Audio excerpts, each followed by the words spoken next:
Now, where are we heading right now? We're headed up to Burgall, North Carolina, about half an hour north of Wilmington.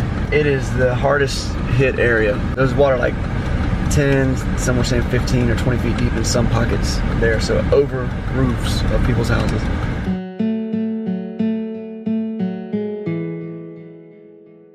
In September of 2018, our nation was hit with a huge storm. Everybody's heard about Hurricane Florence. And you were saying that there's a neighbor over there. So this neighbor right over here, she was airlifted out, and the one across the street this direction was airlifted out by the Coast Guard.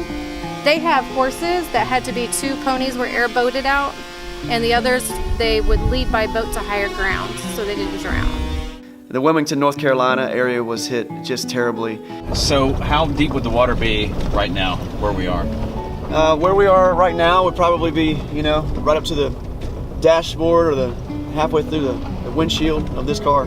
As the news cycles have ended, the question around the nation is, how is Wilmington? And how are the surrounding areas? There's an elderly gentleman in this neighborhood that we just learned about who has not begun the first bit of cleanup on his house. He's sitting inside his mold-infested house wearing a face mask, and anytime people come by to help him, he says, no, help somebody else, I'm good. I want to tell you, the outpouring of love and service from so many great organizations have really helped the recovery process, but there's still so much work left to do. Got in your house yet? No. Come on. Come on, Kathy. I'm not as important as everybody else. We're going to get to your house.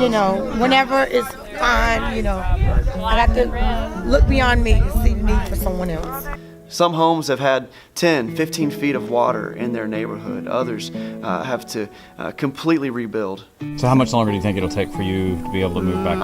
Months. We're hoping, since we didn't get water upstairs, as long as we can keep the mold down and get it controlled, to eventually be able to live upstairs in the 2 baths and bedrooms we have upstairs. So yeah, that's what we're hoping eventually. And as you see the piles of people's belongings and all of their life's work on the side of a street, we realize that we can't fix it with just money. We can't fix it with just work. But what we can do is bring these guys hope. So what is this area? This area is the intersection of Highway 53 and a neighborhood that's right back here. And one thing that the county's requiring them to do just for cleanup is every time as they're gutting their houses, they've got to bring everything up to the highway. And so not only are these folks having to gut their houses, they're having to put it on a trailer and drive it about a mile up the road, up the lane they live on, to dump it here. Some people are still without power and water, and their homes were completely covered in floodwaters. And there's a lot of work left to do. People that live right here are also blood relatives.